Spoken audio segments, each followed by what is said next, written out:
Tonight on Revolutionaries. But I've always believed that those who feel comfortable at the intersection of the humanities and the sciences are, like Steve Jobs, the people who are going to be the most creative.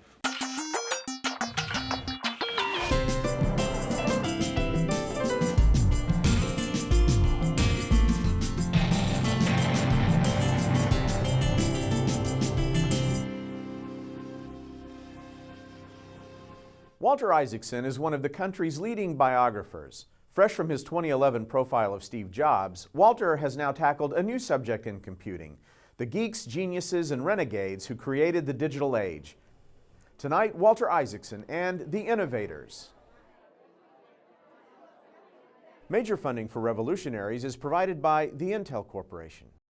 It's great to be back, and this is an amazingly wonderful place. So it's such an honor to be back here, and you can even reveal my inner geek if you need to. I think you're about to do that yourself. You know, I grew up soldering ham radios, and my dad was an electrical engineer, and my uncles, and I love circuit boards, so it was good to get back and write about them. Is that how you originally got into this? Did you develop a kind of fascination with that kind of technology even before you knew what you wanted to do? You know, one of the things I think you learn as a biographer is it's partly about pleasing Dad. My dad was an electrical engineer, and he made me understand, how a transistor, a capacitor, a resistor works, how you make a circuit.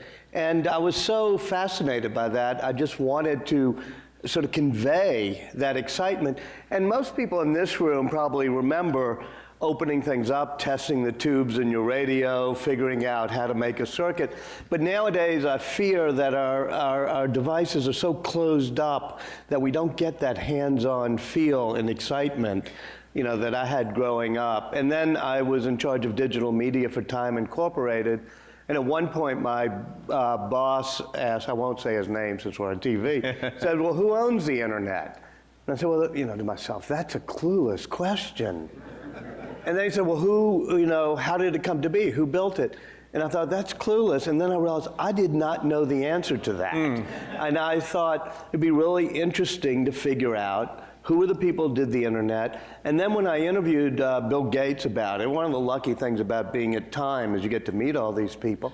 So he said, yes, but the intersection of the internet with the personal computer, that's like the steam engine and the mills intersecting during the Industrial Revolution. You want to do both those stories. And so I realized that we have lots of books about the Industrial Revolution or the Scientific Revolution, or even the French Revolution, the American Revolution, but we don't know who's the Paul Revere, of the digital revolution, even though we live it every day. What was your inspiration for beginning where you begin? Because you go back to the roots of computing, which we love, of course, because we have the Babbage engine downstairs, but you go back to Babbage and Lovelace. There's part of the Babbage engine. And there's part of the Babbage engine right there. Well, as long as I'm embarrassing every member of my family, my daughter was supposed to be writing her entrance essay to go to college, and being the type of family that we are, we thought, parents are supposed to be involved in this process. She thought to the contrary, and so was not even talking to us about it. My wife was getting a little jittery, like, why haven't you written it?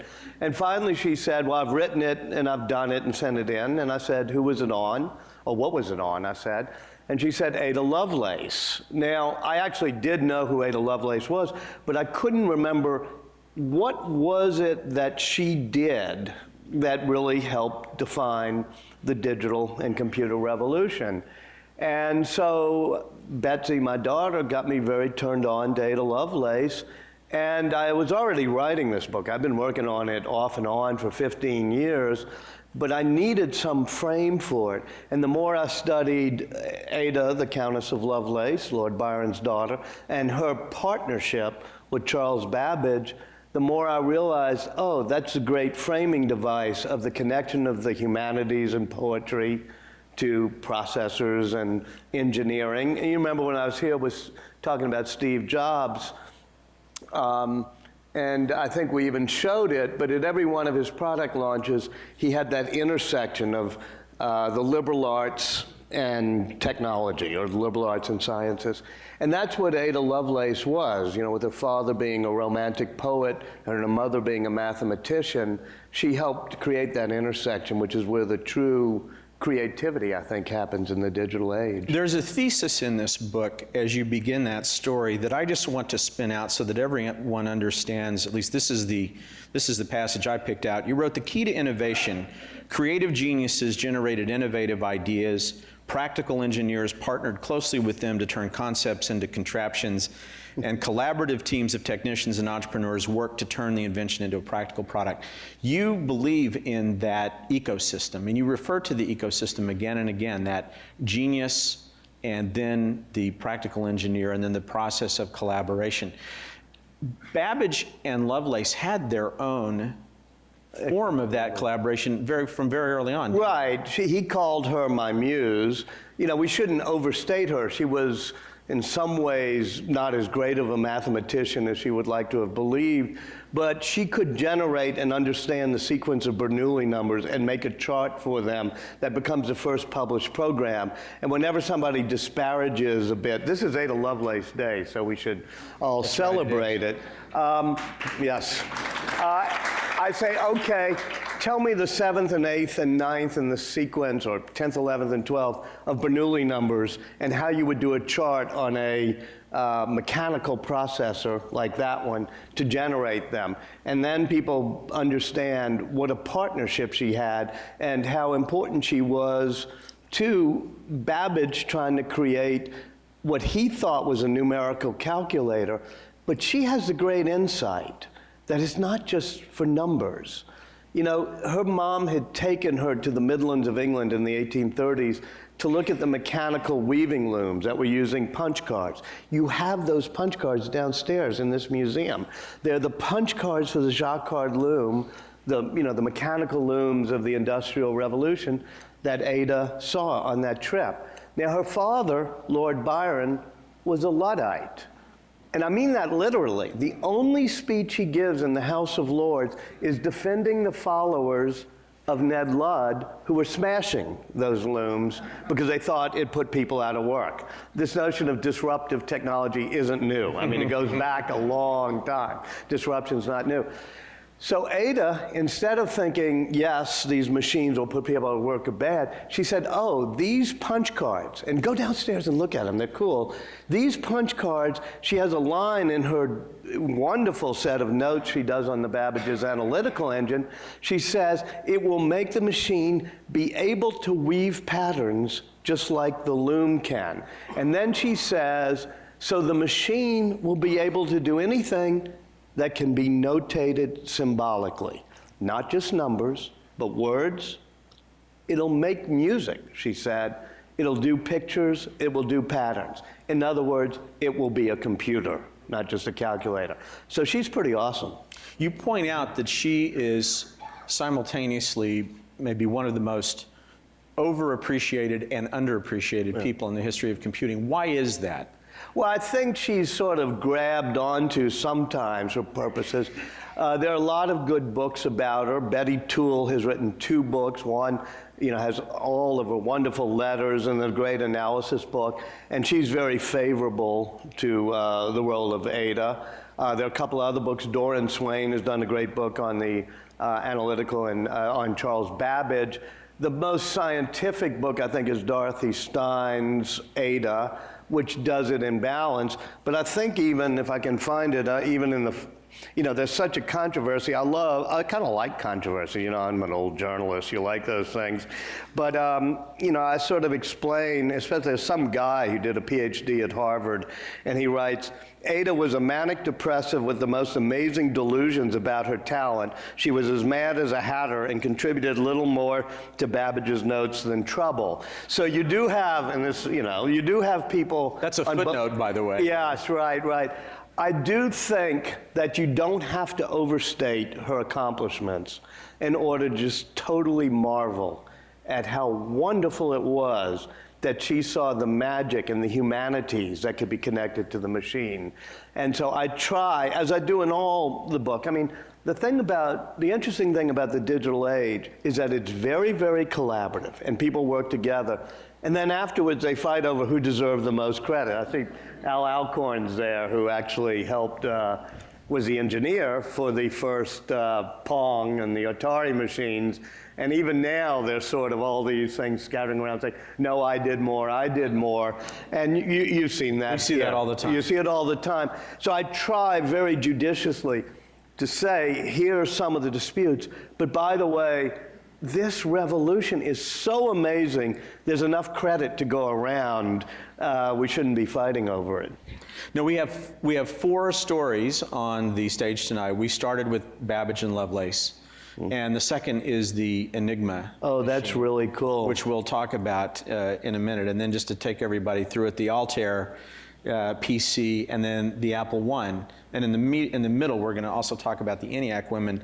Let's turn now to Alan Turing and code breaking at Bletchley Park. And you do something really interesting, which is explore the magical year of 1937. You pick a point in history when everything seems to be converging all at once from many places on the globe. Yes, you know, one of the things about history of technology or any history is that it's not totally revolutionary. We build on things like Babbage's engine, but every now and then it's a punctuated evolution and things happen. 37 is one of those years, partly because there's a combination of analytic science, like Claude Shannon figuring out information theory, and people understanding how Boolean algebra, which allows you to do logical sequences based simply on on-off switches, well, that kind of connects to the fact that they've got the vacuum tubes going now, and they can make circuits with on-off switches. So at Bell Labs, excuse me, and other places,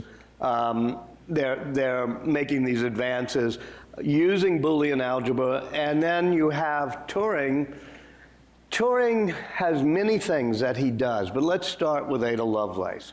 Because Ada Lovelace, as I told you, said a machine will be able to do everything. We've tapestries like the loom, music, whatever. But she says there's one thing a machine will never be able to do, and that's think. It'll be humans that do the creativity. So Alan Turing says that's Lady Lovelace's objection. 100 years later, he is reading Ada Lovelace's notes and calling that Lady Lovelace's objections that machines will never think. So he comes up with a test, we know it as the Turing test, of how do we know machines will never think. And you put a machine in a room and a person in a room, you send questions in, and if you can't tell the difference after a while, there's no empirical reason to say the machine's not thinking. Now, you can have a lot of people like J.C.R. Searle at Berkeley say that's not a very good test, but still the Turing test is ingrained into how we look at artificial intelligence. A movie is coming out in about 3 or 4 weeks called The Imitation Game. It's about Turing doing that test. Now, I think there are 2 strands of computer history, what I call the Ada Lovelace strand, which is that the combination of humans and machines will always be more powerful than just machines doing artificial intelligence alone. And that's one of the themes I try to explore in the book. It ends, by the way, with Jenny Ramati, who I know you're having, talking about how Watson and Deep Blue, the 2 machines IBM built, in the end become more powerful when combined with the imagination of humans. So that's the Ada Lovelace strand. Then we get to Bletchley Park. So he goes to Bletchley Park, this secret facility they have in England to break the German wartime codes. That machine there is an Enigma machine, which codes the German messages. Fortunately, I think the Polish intelligence originally captured one, and so they're able to slowly break how the code is done. But one of the amazing things that Turing does at Bletchley is figure out, along with Tommy Flowers, who knew how to use vacuum tubes and worked for the phone company over there, how you would make something called Colossus, which is the first real electronic operable computer, and they use it to break the German code. So when we argue about what is the first computer, one contender, if you're thinking it's got to be electronic, it's got to work, it's got to do logical sequences, it probably ought to be digital. Colossus, breaking the code that was done on that machine, by Turing and the whole team there at Bletchley Park, and especially Tommy Flowers and some others. And then there are a few other players in 1937 which you cover, and I want to bring into the drama now. There's John Vinson at Nassau in Iowa, and you explore the at Nassau story in detail. You have somebody here, I think, who has actually recreated. We do. John Gustafson led the recreation of the... There's John over there. Cool. Right. And thank you. He's read part of the book. And I don't actually give credit to Ada Nassau for truly building the first machine. I was kind of worried about what they would say, but John told me it was all right. I got it right in the book. And here's the argument. John Vinson Ada Nassau doesn't fit into the notion of somebody who has a collaborative team. He's a bit of a loner. He thinks of this machine on a drive alone in an Oldsmobile one night where he drives all the way to Missouri where you can get a drink, by the glass, because Iowa was a dry state. And he comes up with this notion of using circuits, electronic circuits, to do logical processing. And he builds one in the basement at Iowa State with just a graduate student named Cliff Berry, but he has no team around him. And they get it pretty good. I mean, it's a pretty nice little machine, but they can never fully get it working. Why? Because they don't have mechanics and engineers and the type of people you have in Tim. The punch card burner that was supposed to, it didn't quite work, and poor Ada Nassau joins the Navy. I mean, it's the middle of the war. And in the end, the people at Iowa State have no idea what this contraption is, and they throw it away, which is why you have to recreate it here to be part of this museum. So in some ways, vision without execution is just hallucination. He never really executed on it, so I don't really think he could be called the first computer. So let's turn to the one that you do talk about and you prefer in this pecking order of first computers, the one that John Mauchly, later joined by Presper Eckert, are working on at the Moore School at the University of Pennsylvania. Yeah, John Mauchly is typical of the great innovators of the digital age. He was somebody he loved to go around and pick up ideas wherever he went. He's from Washington. His father was at the Carnegie Institution. He was one of those people who loved coming to places like this, hearing lectures, being at explorers clubs, going to dinners. So he flits around, starting in the late 1930s, to places like the 1939 World's Fair, to Bell Labs, to Harvard, where Mark I is being built, which is a non-electronic, electromechanical computer. And he even runs into, at a lecture, this guy, Ada Nassau, who says, I'm building one in my basement of my physics building at Iowa State. Mauchly gets in his car with his kid, I think like 6 years old, maybe 9 years old, and drives to Iowa State and looks at the machine and learns, takes some notes, goes back, and when he gets back to the University of Pennsylvania, he gets Presper Eckert, who's a really good engineer. He gets 6 women who we'll talk about, who become the mathematical programmers of the machine. He has people who know how to have grease under their fingernails and build this huge room-sized machine. You've got a part of it on loan from the Smithsonian downstairs. And it is the first really working machine. It's also reprogrammable, thanks to the women. It's fully electronic, unlike Ada Nassau's at Iowa State. And unlike his, it actually works. So I tend to say, if you're looking for the one that really worked, that's programmable, digital, and electronic, that's really the first computer. The one in Bletchley Park was pretty much special purpose, which was just breaking the code. This, you could have, all the cables replugged, you can make it do other things. Typically, we all collaborate, we all take ideas from one another. Steve Jobs goes to Xerox PARC, Bill Gates buys, looks at the first Macintosh. Everybody's taking each other's ideas, and then of course Apple sues Microsoft. Well, not surprisingly, there was like 15 years of a lawsuit, because after ENIAC is built, it becomes UNIVAC in its commercial form. UNIVAC becomes Unisys, Sperry Rand. They start enforcing the patents on it, at which point Honeywell wants to break the patents, and it goes and finds Ada Nassau, who's retired. And he says, yeah, that guy came and visited me. He took my ideas. So for 15 years, you have a lawsuit over who deserves the patents. In the end, the court ruled against the ENIAC people, but didn't award the patent to anybody, which is probably correct, because it was a collaborative thing. So let's go back to the ENIAC Women, because it's another little-known obscure story in computing where Mauchly and Eckert recruit these young women, mostly math majors, mostly from small Midwestern colleges, bring them all to Pennsylvania, and decide that they are going to be assigned the task of programming this computer. Why are they simultaneously so obscure and yet played such an important role at that key moment? Partly they're obscure because this was happening during war. And ENIAC was originally done mainly to calculate missile trajectories for artillery tables. And as the war is ending in 46, the war is ending, and by 1946 they realize it has to do other things, such as John von Neumann arrives and says, I wanted to know if this hydrogen bomb concept will actually work. So it has to do the explosion and implosion for the hydrogen bomb, and women are the ones who understand how to program it by unplugging and replugging cables and turning off switches.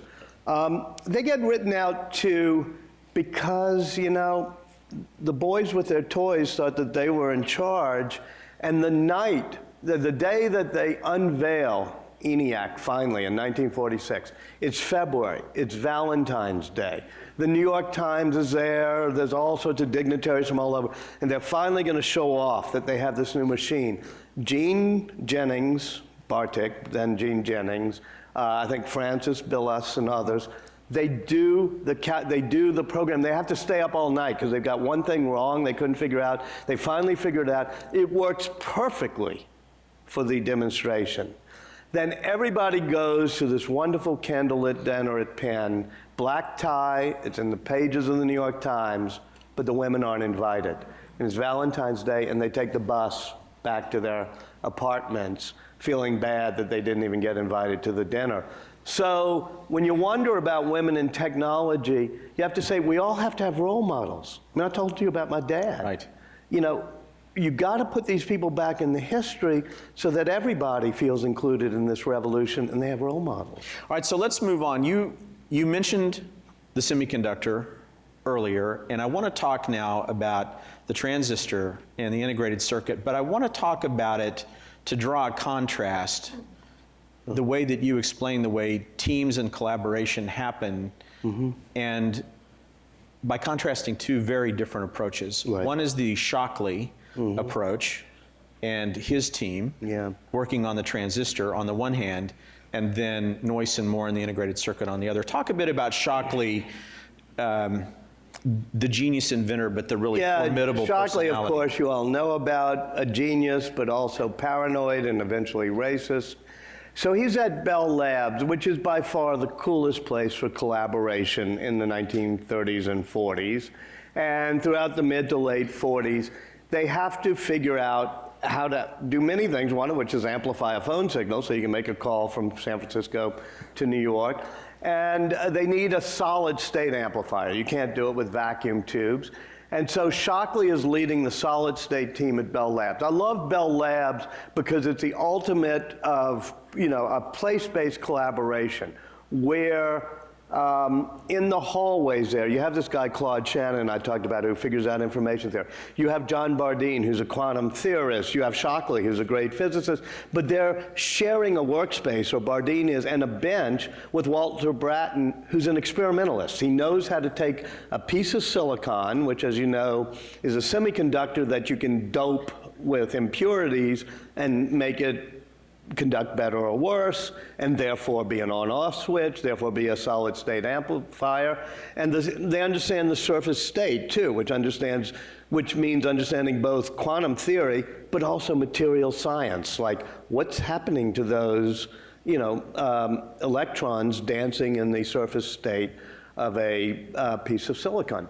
And so they're doing all these things. Bardeen and Bratton almost do a call and response, like there's a librettist and a composer at a bench doing a song, as they figure out ways to make the various materials they're using into better semiconductors, and even using a paper clip to jam through the surface state. They're working under Shockley. They finally do it. Shockley has contributed many of the theories, but he's been a bit hands-off. But unlike the heroes of this book, he doesn't like giving credit as much as he likes taking credit. So even, I mean, he's furious when they put on the application for the patent for it, and he insists that he be in all the press releases. He even insists, I'm not sure you can see it, that in the publicity photos, he be in it, he gets to be in it. And just as they were taking this photo at Bell Labs for the publicity shot, they were all standing up. He sits down and grabs Bratton's microscope as if it's his and makes himself the center. And both Bardeen and Bratton said they hated this photograph from then on. They don't speak to each other for a while. Shockley gets eased out of Bell Labs because he's such a pain to work for. The only time they really speak is when they win the Nobel Prize and they all meet in the hotel room that evening and they're both in the same, restaurant. They forgive each other.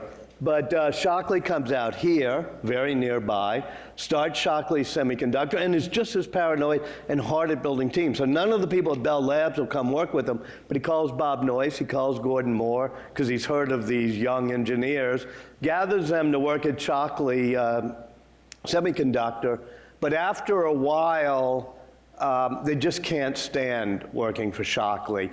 And the pictures you have downstairs in the lobby of Noyce, Moore, and others, and those notebooks of Fairchild Semiconductor are because Bob Noyce and Gordon Moore decided the way to run a company is not this authoritarian, bossy, glory-hogging way that Shockley has been doing it. And they start Intel, where they have a room almost like this, not too far from here, just a big room. Nobody has a corner office, and Noyce puts a beat-up desk right in the center of the room, along with Moore and others, and there's no hierarchy, and it invents not only the microchip, but what they invent is the Silicon Valley culture of that sort of open, non-authoritarian, non-hierarchical company. Well, and you remind us all that the transistor radio not only was the perfect implementation of the technology, but it revolutionized American culture.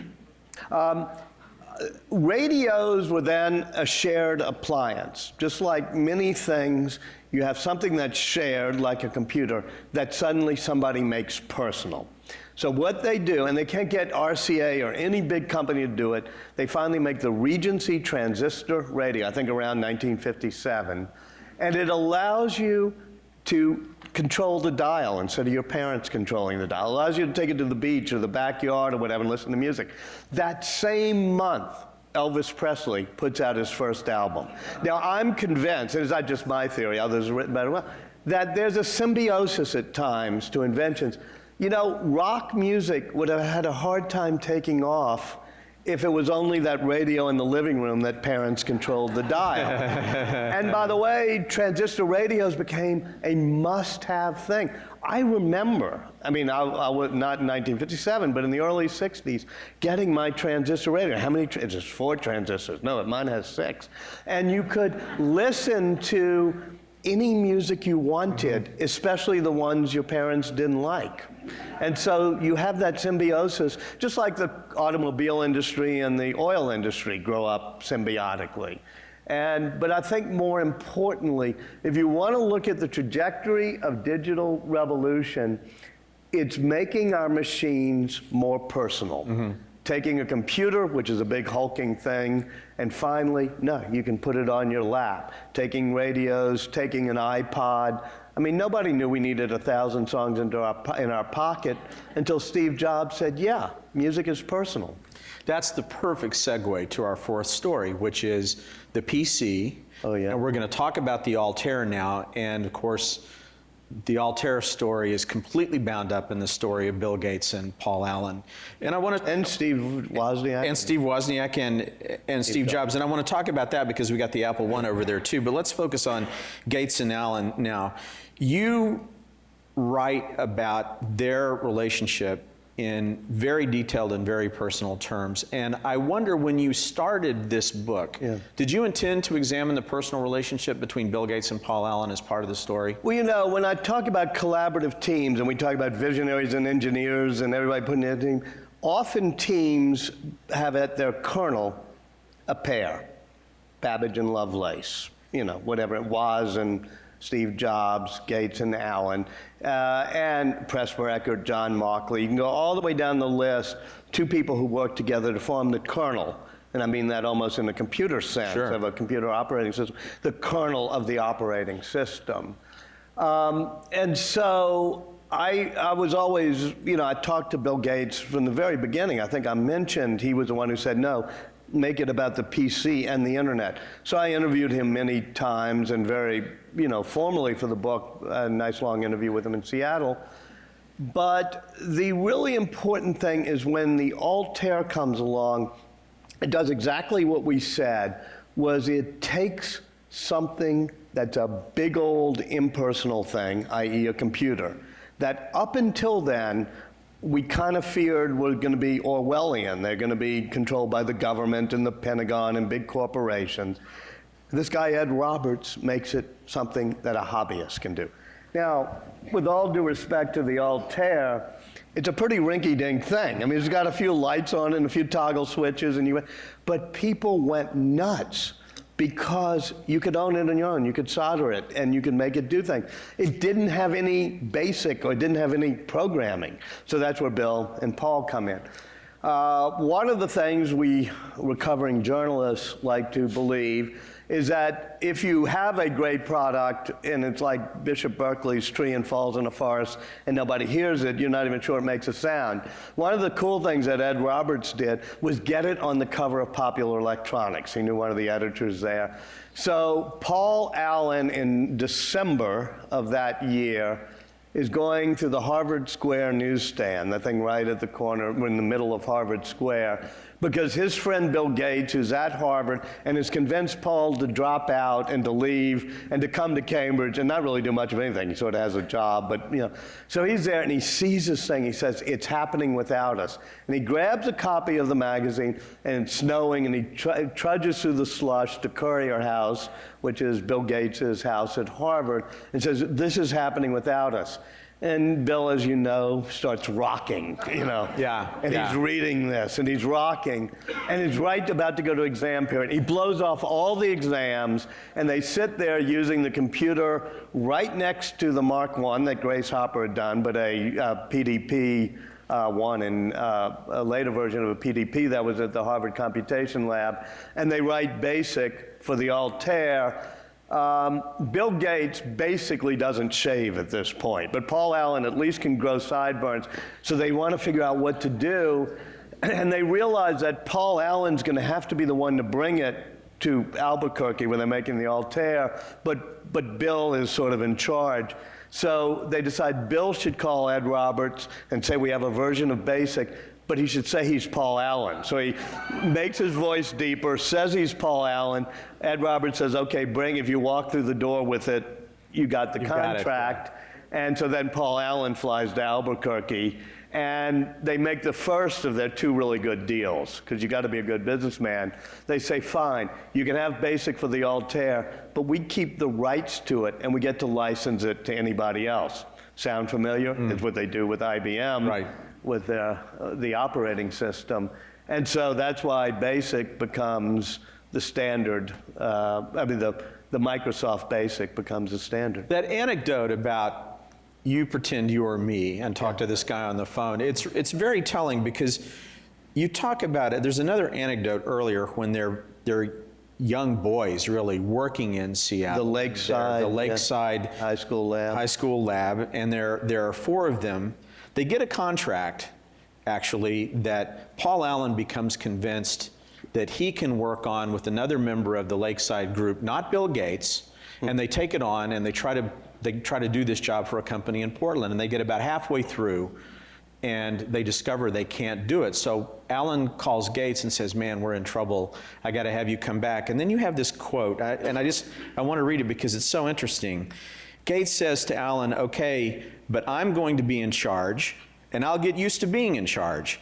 And it'll be hard to deal with me from now on unless I am in charge. If you put me in charge, I'm in charge of this and anything else we do. That is And the rest really is history. interesting story. And has the added virtue of being true. It turns out that way. You know, I mean, Bill Gates was that, but it was an interesting partnership. And you see that with Woz and Steve Jobs without leaping ahead too far. Sure. As well, you have to have somebody who is really the driven visionary. And, you know, Woz has been on the stage. When I came and spoke about the Steve Jobs book that you had in the clips reel, Woz was sitting right there. Sure. And we talked about it, and in the end, he realizes, you know, okay, well, Steve Jobs really did start driving the show. And likewise, Bill Gates really did start driving Microsoft, and he becomes, you know, more and more in charge.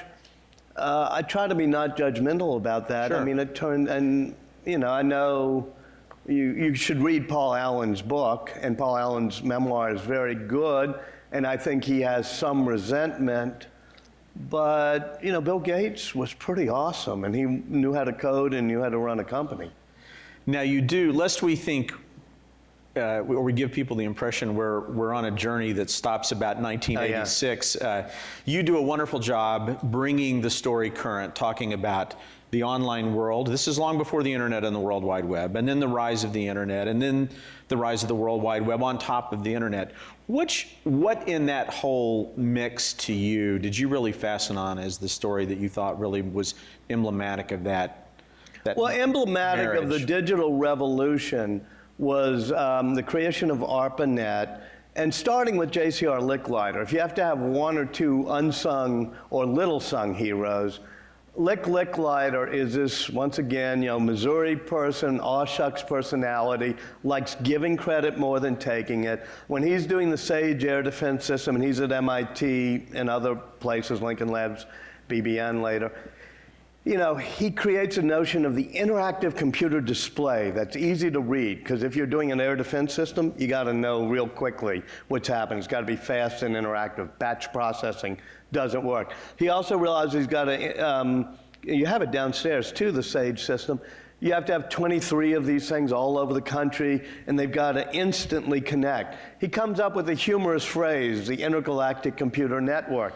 He finally gets to the Pentagon, and he funds ARPANET. Then you have these really cool people doing the RFCs on ARPANET, all working collaboratively to create the protocols for the host-to-host, you know, communications, whatever needed. And then eventually Vint Cerf and Bob Kahn, who had been, especially Vint, a graduate student doing the RFCs for ARPANET, a few years later saying, well, when you have a few packet switch networks, they need to internetwork, hence the phrase internet protocols, right.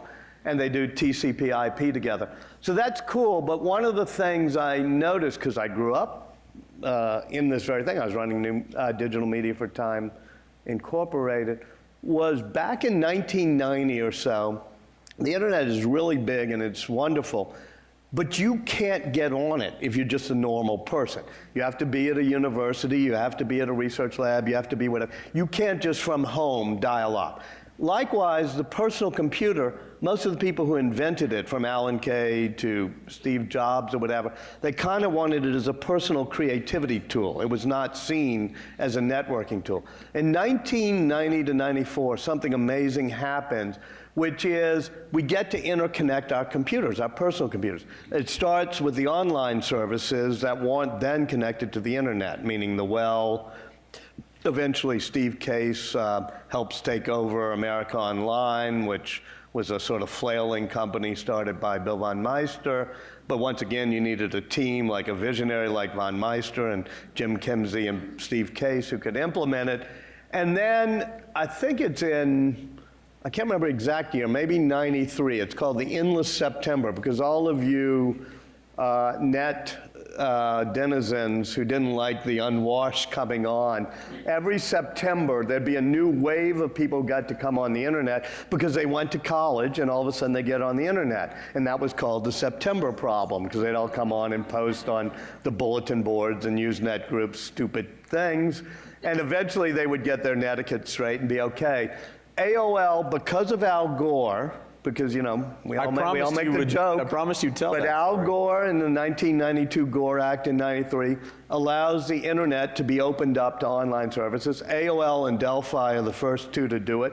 I remember it vividly because suddenly, you know, we could go on AOL and then have an open gate to go onto the internet. And it was called the Endless September because from then on, all these people start flooding onto the internet. But it is a really good thing. It allows the internet, to get back to the theme of the book, to become personal, to become something the rest of us can use. You set this project aside to work on the Steve Jobs biography. First of all, you've been working on it for a long time. I'm sure you were eager to get it finished. How difficult was it for you? And secondly, how well informed do you feel you were to enter into the Steve Jobs project because of all this work you've been doing? Well, I mean, I'd been gathering string for maybe 15 years on this book ever since the early 90s when I was doing digital media, and because I cared about computers, and because my bosses were saying, who owns this internet?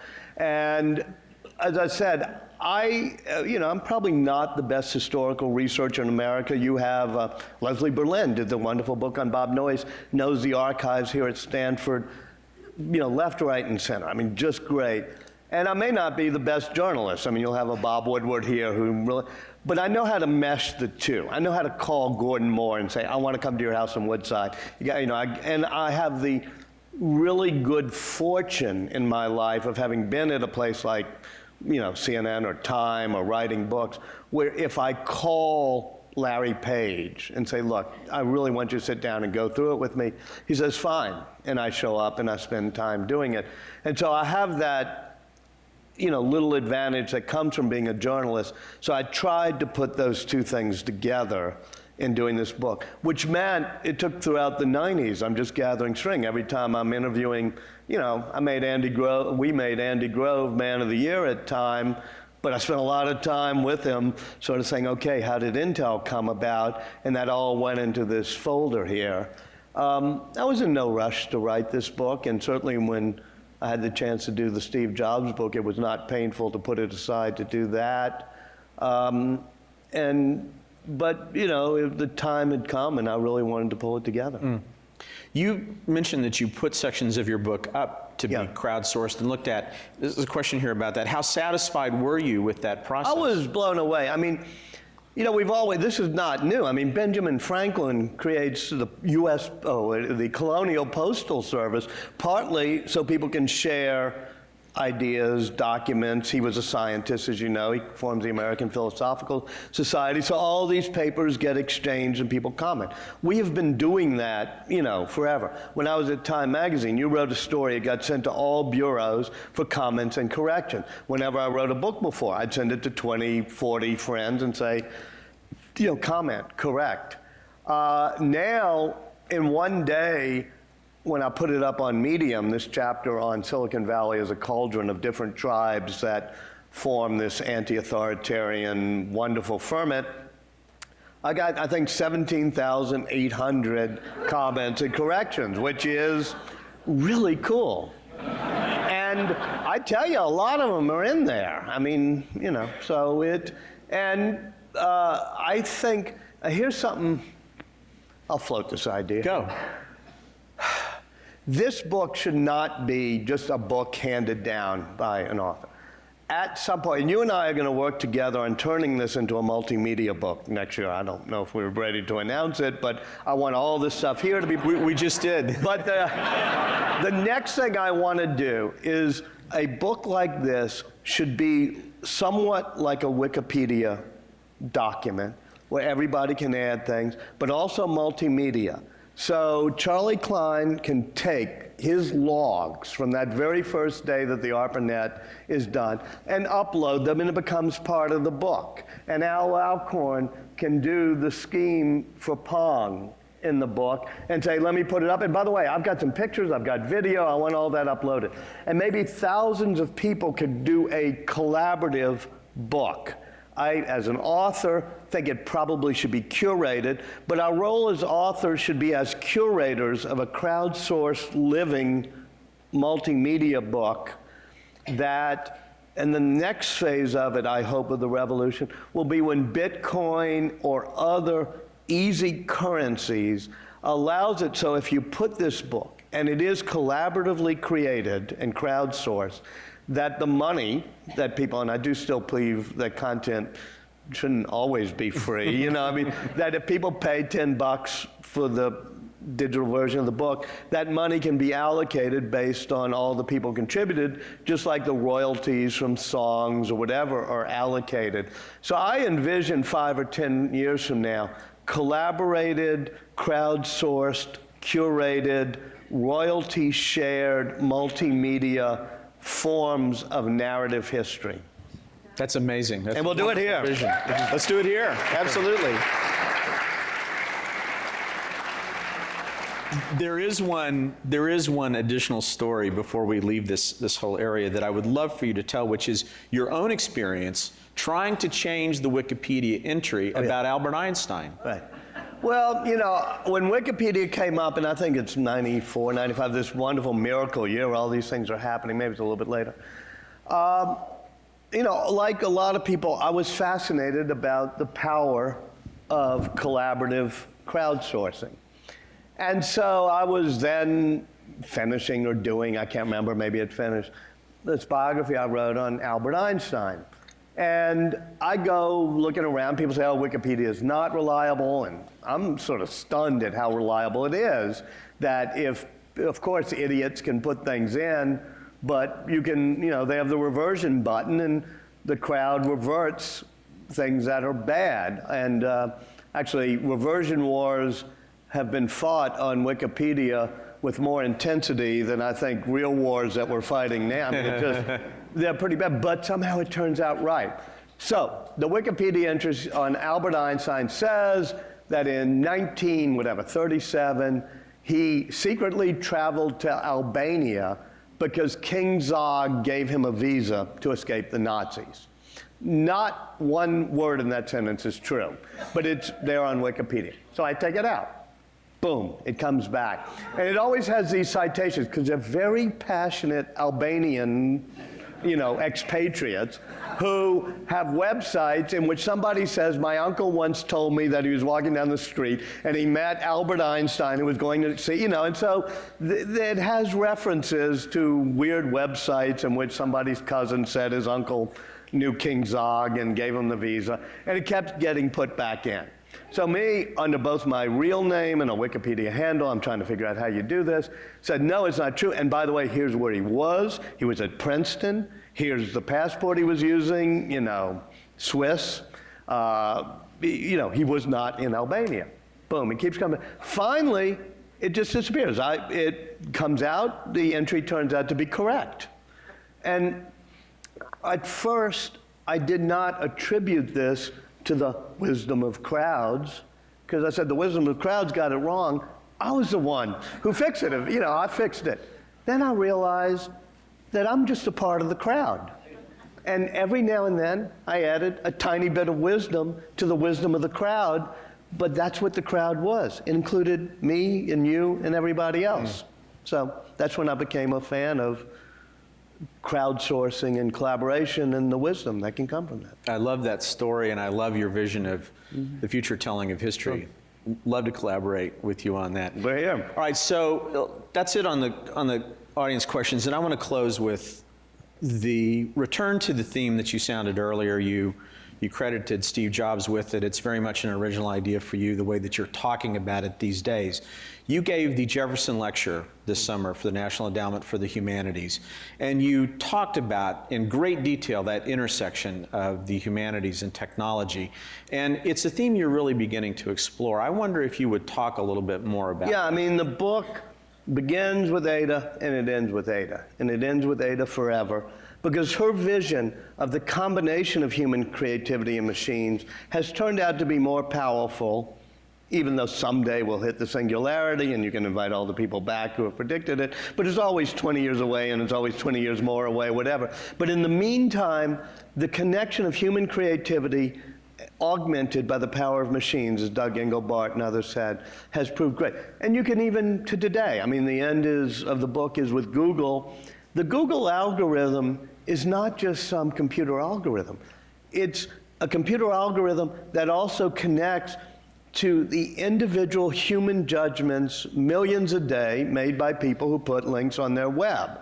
So it's a combination of human creativity and computer processing power. When you have Jenny Ramati here, ask her, what are they using Watson for today? To collaborate with doctors. What are they using Deep Blue for? Kasparov is having teams in which the computer and the human can always beat either the best human or the best computer.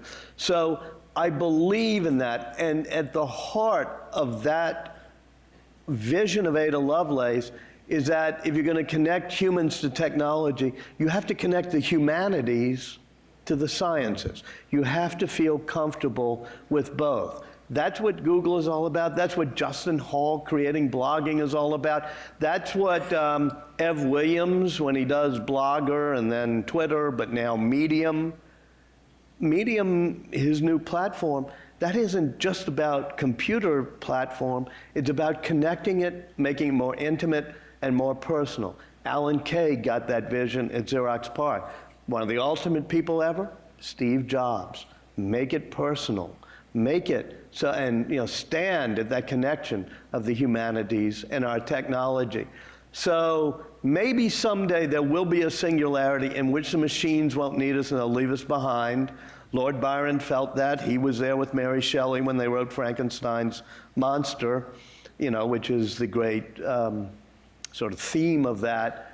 But I've always believed that those who feel comfortable at the intersection of the humanities and the sciences are, like Steve Jobs, the people who are going to be the most creative. We like our authors to read a little bit in their own voice, and let's close, if we could, with that. These are two paragraphs from the very end, as you call it. I'm sorry, Ada Forever. Start there and end right there. We humans can remain relevant in an era of cognitive computing because we were able to think different, something that an algorithm, almost by definition, cannot master. We possess an imagination that, as Ada Lovelace said, quote, brings together things, facts, ideas, conceptions, in new, original, endless, ever-varying combinations. We discern patterns. We appreciate their beauty. We weave information into narratives. We are storytelling as well as social animals. Human creativity involves values, intentions, aesthetic judgments, emotions, personal consciousness, and a moral sense. These are what the arts and humanities teach us, and why those realms are as valuable a part of education as science, technology, engineering, and math. If we mortals are to uphold our end of the human-computer symbiosis, if we are to retain a role as the creative partners of our machines, we must continue to nurture the wellsprings of our imagination and our originality and our humanity. That's what we bring to the party. Fantastic. Thank you. Thank you. You're very good. Thank you, Walter. Walter Isaacson's best-selling book shows that computer history can be popular and even cool. There are hundreds of stories like this at the Computer History Museum. Join us next time for the Computer History Museum presents Revolutionaries.